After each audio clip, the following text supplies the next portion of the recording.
কে তুমি? এখানে কি করছো? আমাদের গাড়িটা খারাপ হয়ে গেছে, তাই রাতটা এখানে। এখানে থেকো না। কেন দাদা? এই বাড়িতে একটা গরু থাকতো, 1 বছর আগে গাড়ি চাপা পড়ে মরে গেছে। আর একটা এখানে ঘুরে বেড়াচ্ছে।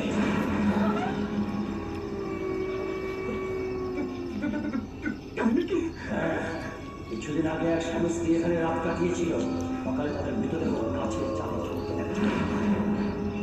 ঘরের ভিতর থাকলে ভূতে ধরবে, বাইরে থাকলে ধরবে না তো?